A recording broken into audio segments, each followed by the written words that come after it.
வணக்கம். நம்ம சேனலுக்கு தொடர்ந்து ஆதரவளித்து கொண்டிருக்கும் நல்ல உள்ளங்களுக்கு நன்றி. துரைமுருகன் வேலூர் மாவட்டத்தில் ஒரு முக்கியமான நபர். உங்களுக்கு தெரியும், காட்பாடியில் ரொம்ப முக்கியமான நபர். கடந்த காலங்களில் பார்த்தீங்கன்னா அவங்க பையன் வந்து ரெண்டாவதாக நிற்கும் போது கதிர் ஆனந்த் வந்து ஜெயிப்பாரா தோப்பாராங்கிறதுல ஜெயிச்சார், ஒரு பெரிய அலை அடித்தது மோடிக்கு எதிராக. இப்போ திடீர்னு பார்த்தீங்கன்னா அங்கே இருக்கக்கூடிய குடியாத்தத்தில் இருக்கக்கூடிய திமுக நிர்வாகிகள் பல பேர் போய் விஜய் கட்சியில் சேர்ந்துருக்காங்க. அங்கே இருக்கக்கூடிய மாவட்ட தலைவர் வேல்முருகன் தலைமையில். அங்கே வேல்முருகன் தான் இணைச்சது தவாகவுடைய தலைவர். இது வந்து ஒரு சாதாரண செய்தியாக இருந்தாலும் தொடர்ச்சியாக இந்த மாதிரி கேள்விப்படும் போது எனக்குனே தெரியும், பாப்பிரெட்டிப்பட்டியில் இதே மாதிரி தான் திமுகவிலிருந்து தாவிய நிர்வாகிகள். அதே மாதிரி பார்த்திங்கன்னா தூத்துக்குடியில் நிறைய பேர் வந்து அங்கே இருக்கக்கூடிய தலைவர் மூலியமாக சேர்றாங்க. இப்படி தொடர்ச்சியாக நடைபெறுவது அப்படிங்கிறது வந்து திமுகவுக்கு நல்லதா? இப்போ என்ன சொல்லப்படுது, குறிப்பாக எல்லாருக்கும் தெரிஞ்ச திமுககாரங்க கூட ஒத்துக்குவாங்க, திமுகவில் துரைமுருகன் அவங்க பையன், இவங்க ரெண்டு பேரும் தான் அங்கே இருக்காங்க, யாரையும் வளர விடலை. கொஞ்ச நாளைக்கு முன்னாடி அங்கே இருக்கக்கூடிய ஒரு பேச்சாளரே இவர்களை பற்றி விமர்சித்து பேசுனதெல்லாம் நம்ம பார்த்துருக்கோம்.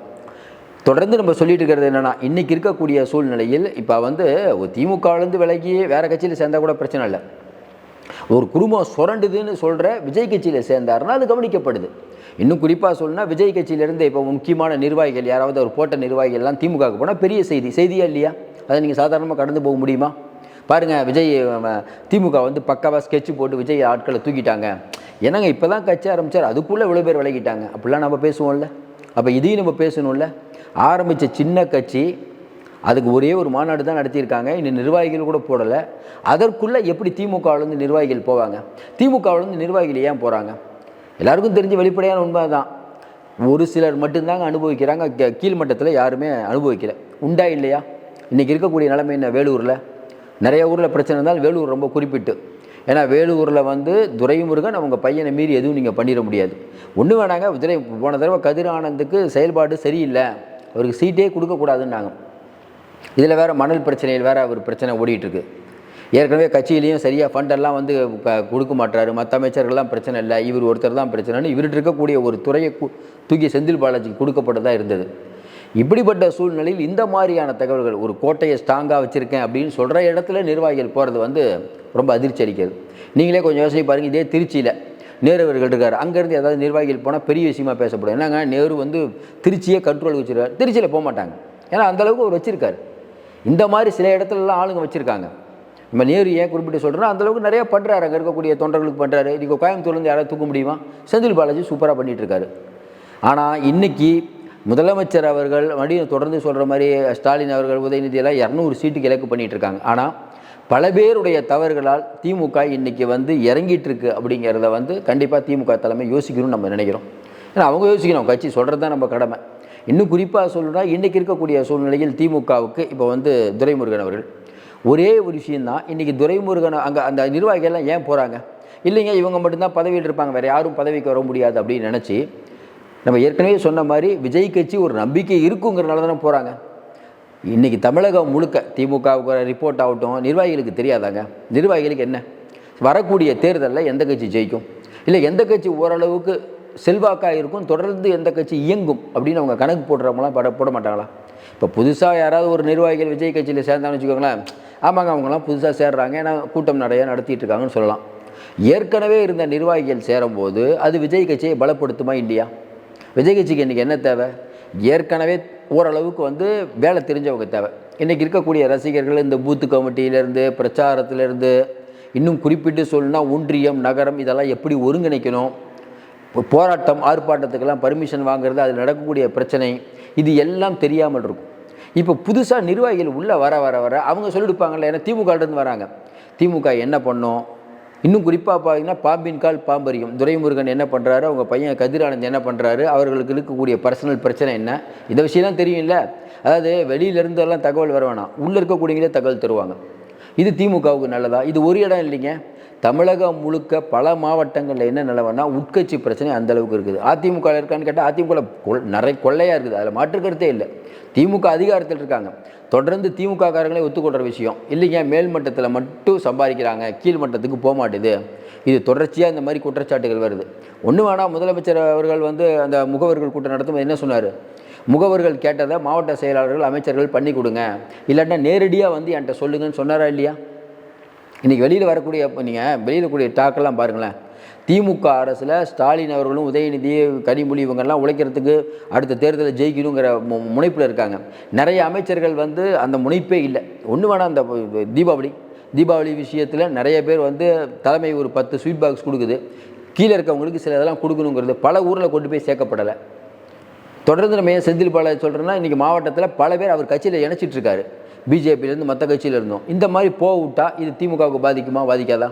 என்ன ஒன்று, சில பேரை வந்து திமுக டிஸ்டர்ப் பண்ண விரும்பலை. ஏற்கனவே திமுக என்ன நினைக்கிது, இப்போ நம்ம திமுக யார் எம்எல்ஏ யார் எம்பின்னா டக்குன்னு சொல்லிடலாம். நம்ம ஏற்கனவே சொன்னோம். அதே மாதிரி தென்காசியில் அங்கே ஒரு பெரிய பிரச்சனை ஓடிட்டு இருக்குது.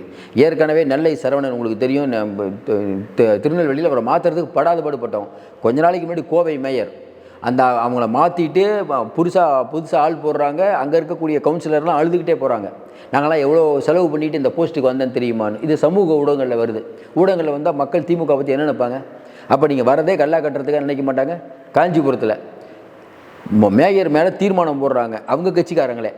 உடனே உதயநிதி அவர்கள் தலையிட்டு அந்த என்னைக்கு அந்த நம்பிக்கையில் தீர்மானமோ அந்த நம்பிக்கையில் தீர்மானம் நடக்கும்போது மேயர் குரூப்பு தனியாக டூர் போகிறாங்க, எதிர் குரூப் தனியாக டூர் போகிறாங்க. இதை மக்கள் பார்த்தா என்ன நினைப்பாங்க? என்னங்க தென்காசியில் இதே மாதிரி பிரச்சனை நடந்ததா இல்லையா? இப்படி மாநிலம் முழுக்க நம்ம ஈஸியாக சொல்கிறோம். இப்போ சீமான் கட்சியில் 2 நாளைக்கு முன்னாடி சண்டை, அது மட்டும் பெருசாக பேசப்படுது. திமுகவில் ஏன் பேசப்படலை? தொடர்ந்து நம்ம சொல்கிற மாதிரி திமுகவுக்கு இருக்கக்கூடிய அதிகாரம், இன்னும் குறிப்பாக மீடியா பலம், இதை யாரும் பெருசாக பேச மாட்டாங்க. தொடர்ந்து இன்றைக்கி வேலூர் மாவட்டம் அப்படிங்கிறது போன தடவை ஏசிஎஸ் ஜெயிக்க வேண்டியது அவர் பிஜேபிங்கிறதுனால மக்கள் ஓட்டு போடல. இதே அவர் வேறு சின்னத்தில் நின்றுருந்தால் ஏசிஎஸ் வந்து பெரிய டஃப் கொடுத்துருப்பார் கதிர் ஆனந்துக்கு. அதையும் தாண்டி கதிர் ஆனந்த் அவங்க துரைமுருகன் வந்து தேவையில்லாமல் ஐயா ராமதாஸை கொண்டு வந்து சிஎம்மை பார்க்க வச்சது. அது விடுதலை சிறுத்தைகள் வந்து உண்மையிலே விடுதலை சிறுத்தைகள் ஆச்சரியமாக ரொம்ப பொறுமையாக இருக்காங்க. விடுதலை சிறுத்தைகள் மற்ற கூட்டணி கட்சியில் நாங்கள் ஜெயிச்சிருக்கவே முடியாது. ஊரில் போய் பேரை கேட்டு பாருங்கள், துரைமுருகன் அவர்கள் பேரை. இன்றைக்கி பல மாவட்டத்தில் நேரு அவர்கள் பேரையோ மற்ற எந்த மினிஸ்ட்ரி பெரியசாமி இவங்கெல்லாம் அந்த ஏரியாவில் பக்காவாக ஒர்க் பண்ணிகிட்டு இருக்காங்க. இன்னும் குறிப்பிட்டு சொன்னால் தமிழக முதல்வர் வந்து தமிழ்நாடு முழுக்க ஏன்னா இப்போ இது வேறு கூட்டம் கூட்டியிருக்காரு, உயர்நிலை செயற்திட்ட குழு. நம்ம வந்து பக்காவாக பண்ணணும், அதை பண்ணணும், இதை பண்ணணும்னு ஒரு பக்கம் பேசிகிட்டு இருக்கும்போது இந்த ஓட்டைகள் அவங்களுக்கு தெரியாமல் இல்லை. தொடர்ந்து நம்ம சொல்லிகிட்டு இருக்க மாதிரி திமுகவுக்கு ரிப்போர்ட் வந்திருக்கும், வராமலாம் இருக்காது. ஏங்க வந்து இன்றைக்கி இவ்வளோ பேர் வந்திருக்காங்க, இளைஞர்கள் ஒரு பின்னால் போகிறாங்க. அது மட்டும் இல்லை, எல்லாரும் சொல்கிறாங்க இளைஞர்கள், நம்ம இளைஞர்கள் மட்டும் பார்க்கலிங்க. அதிமுகவுக்கு மாற்றாக இவர் இருப்பார், ஒரு அபரீதமான செல்வாக்கு இருக்குது. அது வந்து நீங்கள் வந்து 10% நீங்கள் எப்படி சொல்கிறீங்களோ உங்களுக்கு உரிமை இருக்குதோ அதேமாதிரி எங்களுக்கு உரிமை இருக்குது. நானும் பார்த்த வரைக்கும் அந்த மாதிரி தான் தெரியுது. மக்கள் வந்து ஆதரவு இருக்கிற மாதிரி தான் எனக்கு தெரியுது. அடுத்து அவருடைய செயல்பாடு தான் முடிவு பண்ணணும். அதையும் சொல்கிறோம். இன்றைக்கி இருக்கக்கூடிய சொல்ல ஆரம்பம் நல்லா இருக்குது, ஃபினிஷிங் நல்லா இருக்குமா இல்லையாங்கிறது காலம் தான் முடிவு செய்யணும். ஏன்னா நிர்வாகிகளை போடுறதுக்கு முன்னாடி அவர் பண்ணுற சில விஷயங்கள் மக்களுடைய பாராட்டை பெறுகிறது.